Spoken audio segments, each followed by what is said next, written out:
Iesākot dievkalpojumu, vēlos lasīt no Dieva vārda, no 1. Pētera vēstules.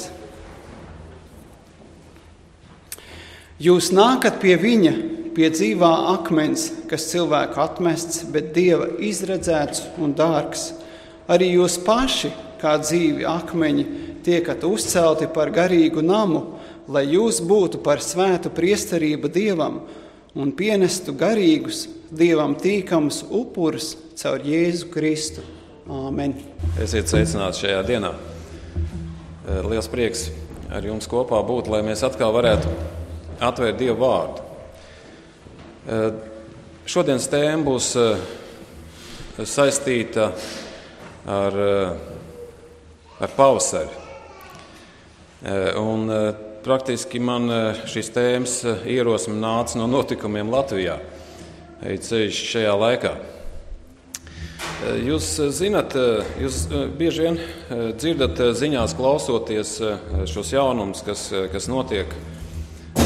Un arī šajā dziesmā mēs dzirdējām, ka kungs man izvelk no kurienes? No ūdens. Ja? Jā. Un ūdens ir ļoti daudz, un cilvēkos ir milzīgi daudz satraukumu. Pļavas pārplūst, pilsēta ielas arī pārplūst, un jaunedēļ laikam sola, kad ne Valmierā, bet Gaujā arī ūdens līmenis celsies. Tā, kad, redzēsim. Man jau patīk aiziet paskatīties tur pie krācītēm šo dabas, stihiju to nevarētu nosaukt, ja? Bet šos ūdens lielos plūdumus, ja? to masu, to spēku, man patīk paraudzīties uz to skaistumu. Katrā ziņā tik ilgi, kamēr tas nenodara postu. Bet jūs ziniet, bija tāds notikums Ogrē. Tur ir, es saprotu, aizsprosti veidoti dambi, un tas ūdens ir tajā upē tā cēlies, ka dambi tiek pārauti, un arī pilsētas mērs Edvīns Bartkevičs arī tika ieskalots augstajā ledainajā ūdenī. Tā, kad krišana bija liela. Jā. Un ko mēs no tā varam mācīties? Jūs ziniet, kad pienāk tāds laiks, kad tiek pārbaudītas tās celtnes, kuras ir būvētas. Pienāk tāds laiks. Jūs redzat paši, pilsētas, tā kā Valmiera uztraucās, kas būs ar tām zemākām vietām. Ogrēnieši arī ir satraukumi pilni. Pļaviņās ar tur ir manāms uztraukums. Jā, ir laiks, kad tiek pārbaudīta būvju noturība, spēks. Vai mēs to pašu varētu attiecināt arī uz cilvēku dzīvēm? Kā jums šķiet? Jā, tieši tā.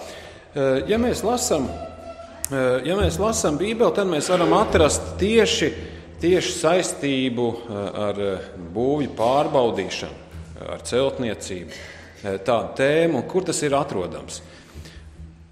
Kristus kalna svētrunā. Tā ir Mateja evaņģēlija 5. nodaļa, 6. nodaļa un 7. kur Kristus runā uz cilvēkiem ļoti pamācošus un gudrus vārdus, jo viņš ir tas, kurš ir nācis no debesīm. Viņš zina Dieva gribu, un viņš zina, kas cilvēkam visvairāk ir vajadzīgs, lai dzīves celtne varētu pastāvēt dažādu pārbaudījumu priekšā. Un Jēzus māca ļoti vienkārši patiesības. Kristus ir aizgājis uz kalnu, tur viņu ielēns pūlis, kurš klausās. Kristus runā svētīgi garā nabaga, svētīgi tie, kam bēdas, vai laimīgi, makārijos, grieķu vārds.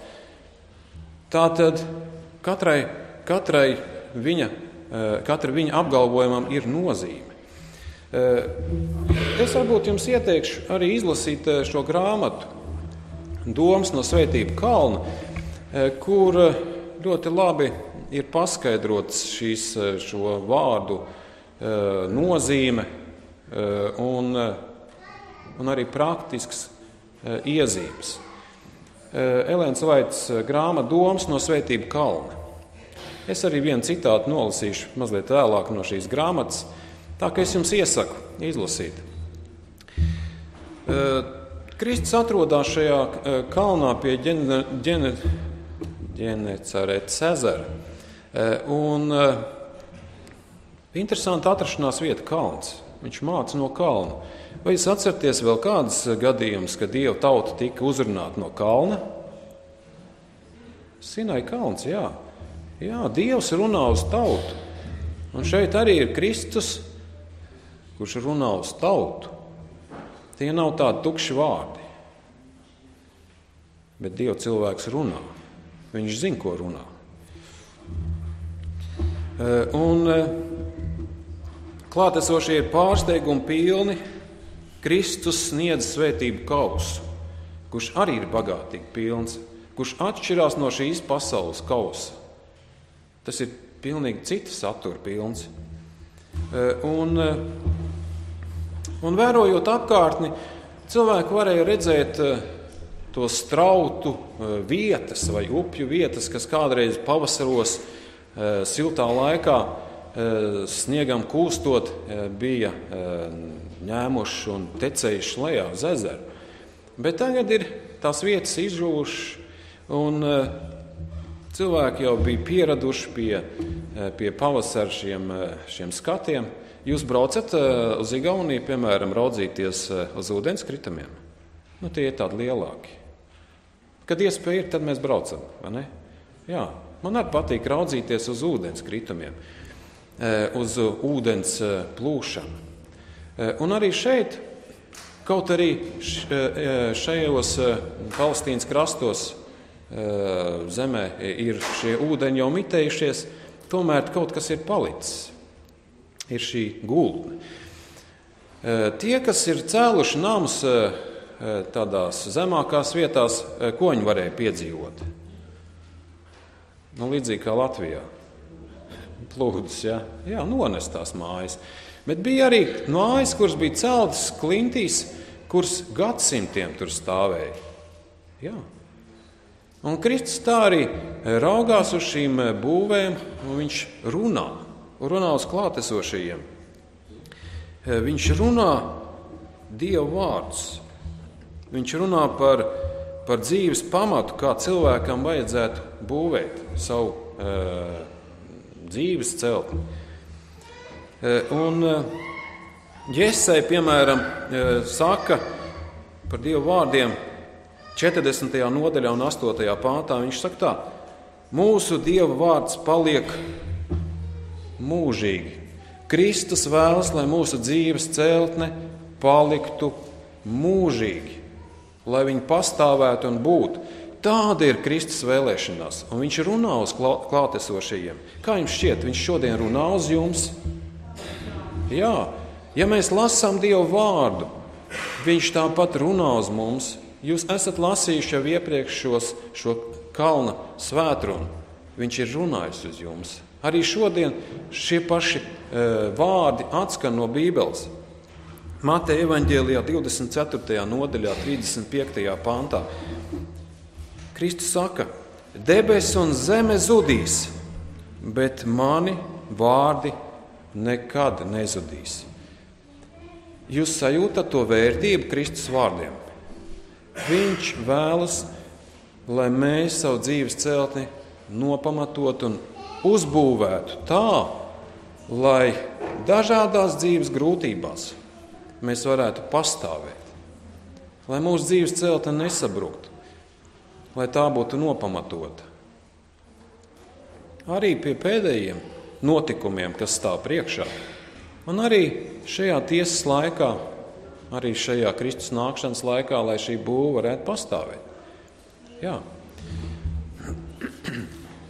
Arī apostols Pāvils bija ļoti ieinteresēts, lai Dieva bērni būtu nopamatoti. Un pirmajā vēstulē korintiešiem 3. nodaļā un 10. un tālāk 11. pantā, viņš raksta: Pēc Dieva dotās žēlastības es kā gudrs namdaris liku pamatu, bet cits ceļ uz tā ēku, bet katrs lai pielūko, kā viņš to ceļ. Jo citu pamatu neviens nevar likt kā to, kas jau ir likts, proti Jēzus Kristus. Nav cita pamata. Bez Kristus mūsu dzīves nevarēs palikt un pastāvēt. Un Pāvils tādēļ viņš aprāda to būtiskāko un svarīgāko. Un tādā veidā Kristus ir mūsu dzīves pamats un viņa vārdi pastāvēs mūžīgi. Šajā kalnā atrodoties, viņš ir pabeidzis savu uzrunu. Es tieši arī šodien aplūkošu šo pēdējo tādu tēmu, ko viņš pasaka. Un katrā ziņā viņš runā par tādām skaidrām un vienkāršām saprotamām lietām. Izlasīsim Mateja evaņģēlijas 7. nodaļa. Es varbūt sākšu no 21. panta, kaut gan tā doma visa pamatosies tālāk no 24.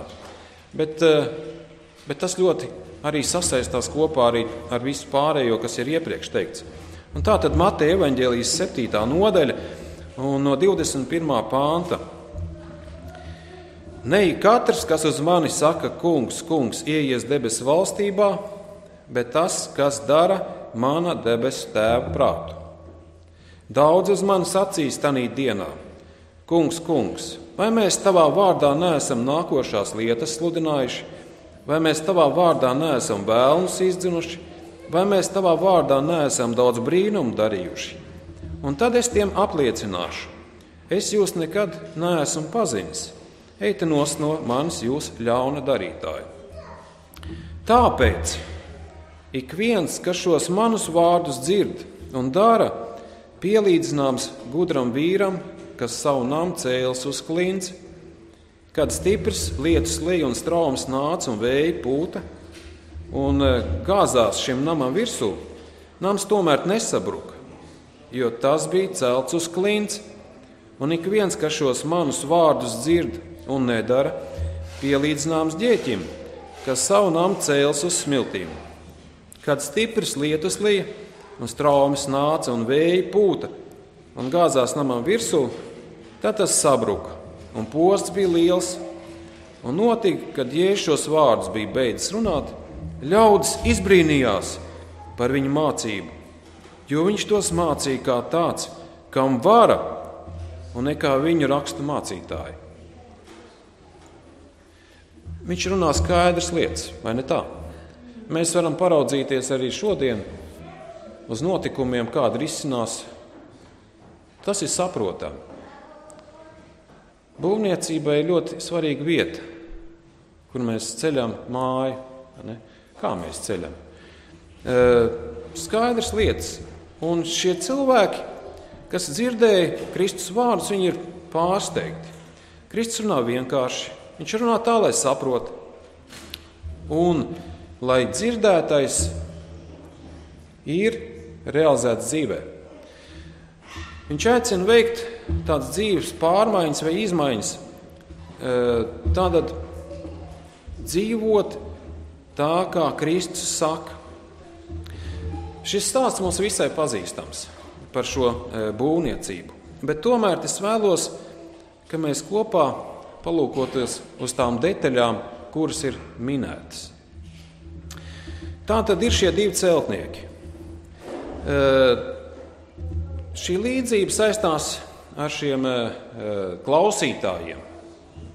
Mēs arī esam šodien klausītāji, līdz ar to arī mēs arī varam iedalīties vai nu vienā grupā, celtnieku grupā, vai otrā celtnieku grupā. Tāpat kā Kristus dienās.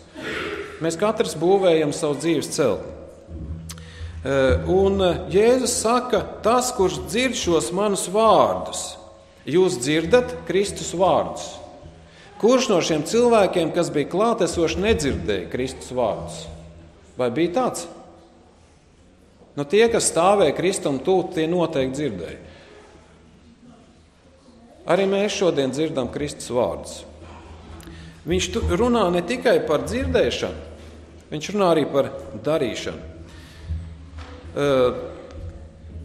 Es neiztirzāšu visu šo kalna svētrunu, bet Kristus atsaucās uz dzirdēto, ko viņš ir ko darījis. Jau pateicis, vai ne tā? Es jums iesaku arī mājās izlasīt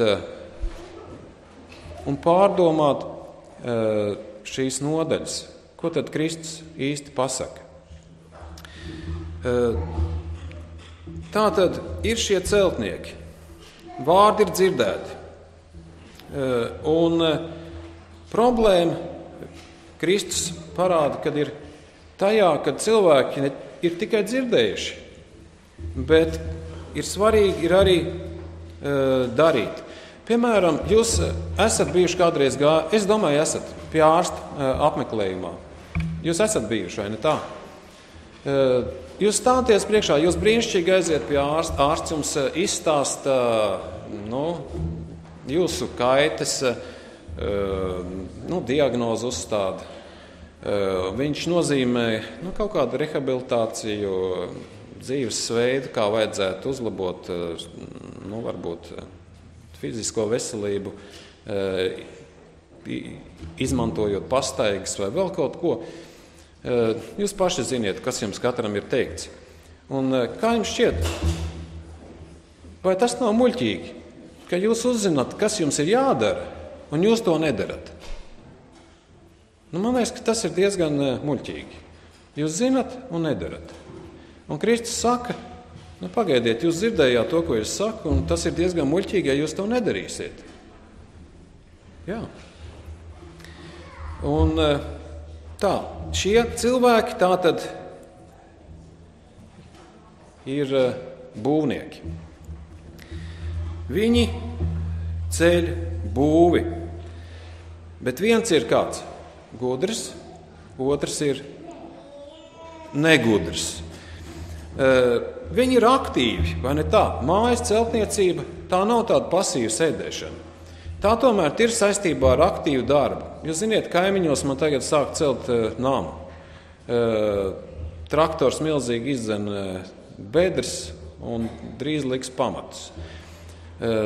Tur vīri rosījās riņķī, lai izmērītu to izmēru, kādai mājas tai ēkai vajadzētu būt, un vēl visu kaut ko.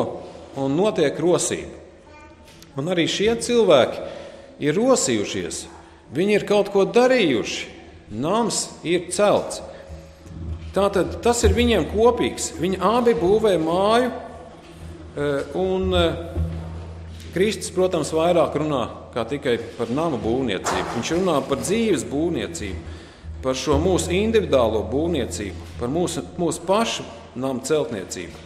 Un šie vīri arī ir dzirdējuši Dieva vārdus, viņa vārdus. Un kas viņiem vēl ir kopīgs? Kas viņus skāra? Plūdi, ja? Stihija, vētras, problēmas.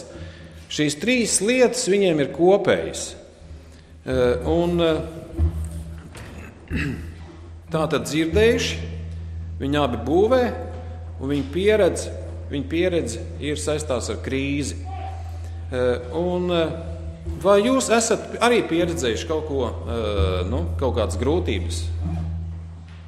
Kā jums? Jūs esat pieredzējuši grūtības? Es domāju, ka jā. Un arī mēs tiekam pārbaudīti no dažādiem vējiem, ūdeņiem, dažādām problēmām. Jautājums ir kāds? Kāpēc ir šī atšķirība? Kāpēc šis pirmais vīrs ir gudrs? Tāpēc, ka viņš bija ko darījis? Pārdomājis, kur viņš būvēs savu ēku. Viņš ir gudrs. Un jautājums ir, kāds tad ir šis otrs celtnieks? Vai raksti kaut ko saka, kad šī ēka būtu šķība, greiza, deformēta? Kaut kādas problēmas bija pie šīs ēkas? Nebija. Praktiski nebija. Varam pateikt, ka viņš ir muļķis, ka viņš neko nesajēdz. Mēs nevaram to teikt. Bet ir kāda atšķirība.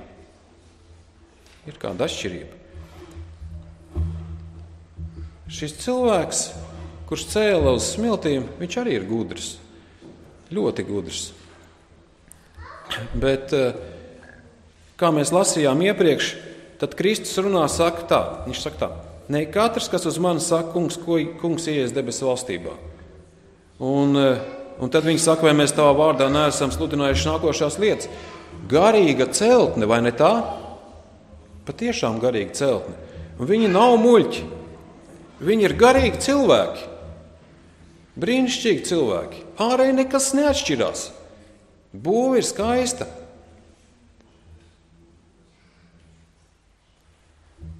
Ļoti līdzīgi. Un starpība ir kāda. Pirmais celtnieks ir pārdomājis Kristus vārdus. Viņš dzird Kristus vārdus un arī dara. Viņš izraugās tādu vietu, kas ir droša, pārdomāta. Otrs cilvēks, viņš dzird Kristus vārdus, viņš daudz kam piekrīt un daudz ko dara, kā mēs lasām, mēs tavā vārdā esam sludinājuši, un daudz ko citu. Bet tā dzīve aprobežojās ar tādu seklumu. Varbūt es atnāku reizi pusgadā uz draudzi. Varbūt es gada laikā izlasu vienu nodaļu Bībeles. Lūkšanas, kāda ir man lūkšana dzīve? Tas ir tāds, es neesmu bezdievis, es esmu kristīgs cilvēks, bet jūs ziniet, tā ēka ir būvēta diezgan sekla. Un tad, kad kādreiz uznāk dzīves pārbaudījumi, tad šī ēka ir stipri sašķobījusies. Un rodās tādi jautājumi. Dievs, kur tu esi? Kāpēc tas tā notiek? Vai tu vispār esi? Un tā ēka brūk. Un tas ir smagi. Un Kristus vēlas mūs pasargāt no šādām situācijām. Kristus runā ar autoritāti. Viņš ir durvis, viņš ir ceļš, viņš ir patiesība un dzīvība. Viņš runā, lai mēs varētu dzīvot. Bet cilvēki, kuri neklausa, tie ir negudri. Un tā. Vēl viens jautājums. Jūs esat ievērojuši, kad ūdens gāzās pār abām ēkām. Ja tas tā nebūtu, ja būtu tā, ka Dieva bērni, kur ienākuši draudzē pēc kristībām, viņiem klātos labi, mums klātos labi, nebūtu dzīves grūtības, un visi to redzētu, kā jums šķiet, cik brīvu vietu šeit būtu? Kā jums liekas? Vai būtu kāds brīvs vietas? Ja ārpus baznīcas, ārpus draudzes notiek problēmas. Es domāju, šeit būtu jābūvē vēl klāt kāda telpa. Šeit nebūtu brīvas vietas. Jo kurš gan grib piedzīvot grūtības? Šeit cilvēki ienāktu ar dažādām mantām, ar dažādām nastām, ar bezgrēka atziņas. Viņi ienāk tikai kāpēc? Lai izbēgtu no tā, kas ir ārpusē. Un Dievs ir tādēļ gudri darījis, lai tas tā nenotiktu. Un tādēļ ūdens, plūdi un problēmas nāk gan pār Dieva bērniem, gan arī pār neticīgiem cilvēkiem. Bet starpība ir kāda? Dieva bērni grūtībās, viņiem ir ticība uz Dievu, un tā tiek stiprināta no Dieva. Jo pamats ir celts. Nevis uz tradīcijām, nevis uz kaut kādu pašiedomu vai pašapmānu vai pašpaļāvību, bet uz Dieva vārdu, kas pastāv un pastāvēs mūžīgi. Tā tad tur ir tā starpība. Jūs atceraties Ijāba grāmatu, mēs varam lasīt, kur arī šo ticīgo vīru piemeklēja milzīgi plūdi, ka viņš palika ar sievu, nekas vairāk viņam nebija. Draugi atnāk un viņam pārmet,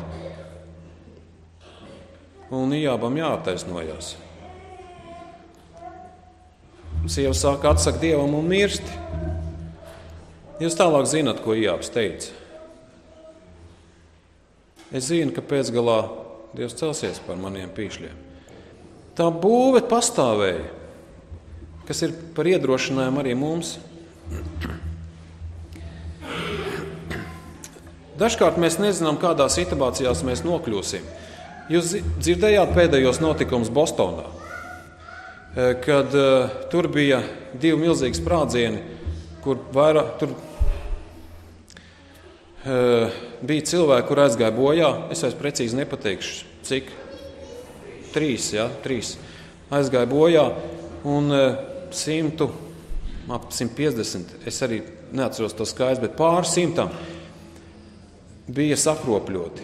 Ar naglām, ar bumbiņām, gultņu bumbiņām, kas tur bija tajos spridzekļos ievietots. Jūs stāties priekšā. Tā ir traģēdija un katastrofa šo cilvēku dzīvē. Cilvēki pazaudēja kājas, bija fotogrāfijas, kur nav vairs kāju, nav. Viņam norautas ir, tur tikai stērbeles karājās.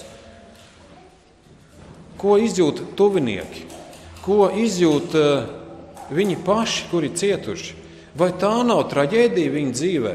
Vai tā nav ūdens masu gāšanās? Tā nav tāda peļķīte, kas tā blakus kaut kur mājai, ēkai atrodas, vai kāds strautiņš? Nē, tas ir kaut kas katastrofāls, kas cilvēku var piemeklēt. Un tad ir jautājums, kā es varu pastāvēt šādā situācijā? Jo mēs nezinām, kas kurā brīdī var notikt. Absolūti.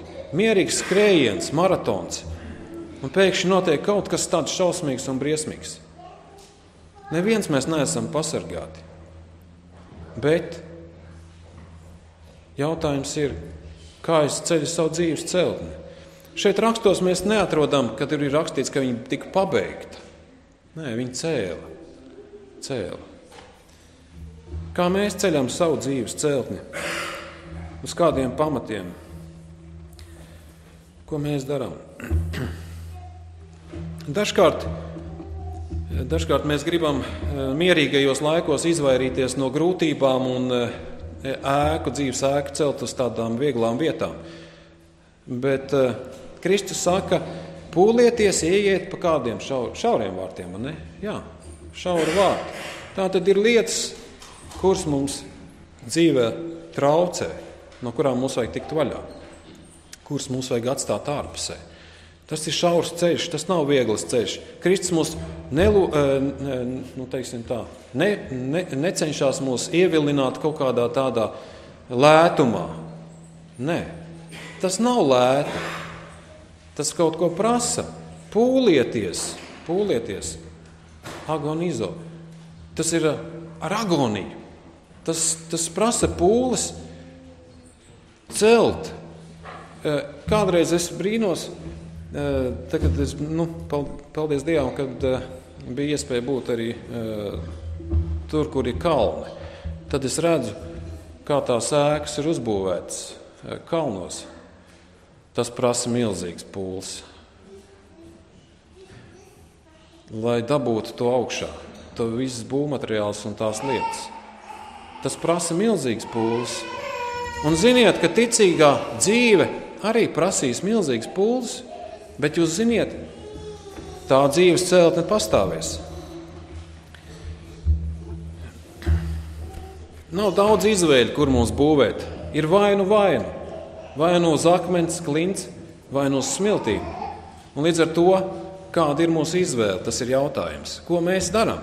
Ja mēs paklausām, tad mūsu celtne tiek būvēta uz stingra pamata. Jā. Es gribēju lasīt arī kādu citātu no šīs grāmatas Domas no Svētību kalna, kur ir brīnišķīgi aprakstīts par šo sekošanu. Seko tai gaismai, kas tev ir. Apņemies paklausīt tam, cik daudz tu no Dieva vārda jau zini. Viss viņa spēks un dzīvība ir šajā vārdā. Pieņem ticībā viņa vārdu, un tu saņemsi spēku tam paklausīt. Sekojot jau piešķirtajai gaismai, tu iegūsi ar vien lielāku gaismu. Būvējot uz Dieva vārdu pamatu, tu veido savu raksturu, kas ir līdzīgs Kristus raksturam. Ļoti vienkārši un skaidri vārdi. Tā būvniecība notiek no viena pakāpiena uz otru pakāpienu, no viena ķieģelīša uz otru ķieģelīti. Tā gaisma, kas tiek atklāta tev, cik tu saproti, tad ieliekot savā dzīves celtnē, arī veidosies mūsu paša raksturs. Kas te beigās bija rakstīts?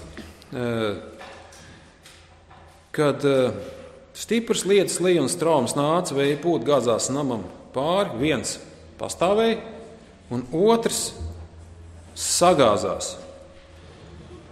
Un kāda bija šī krišana vai posts?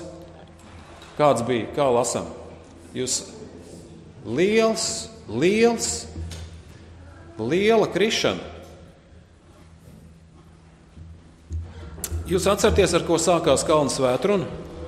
Svētīgi tie, kas ir garā nabagi. Svētīgi tie, kuri ir izsalkuši pēc taisnības. Ko tas nozīmē? Kristus noslēdz šo savu svētrumu ar šiem vārdiem. Cilvēks, kurš paļaujās uz sevi, kurš domā, ka es kāpšu augstu, ka es būšu kā visaugstākais, ka es zinu, kā dzīvot savu dzīvi. Tā krišana ir liela, tāpēc, ka viņš nav klausījies un paļāvies uz Dieva vārdu. Un tādi ir šie dzīves principi, ko Kristus atklāja. Viņš vēlas, lai mēs atrodam dzīvību un nevis nāvi. Viņš atklāja savu sirdi. Un vai tu to dzirdi? Šos sirdspūkstus. Āmen. Kopīgi lūgsim Dievu. Paldies Tev, Jēzu, par šo pilno svētības kausu, kur Tu dod saviem bērniem.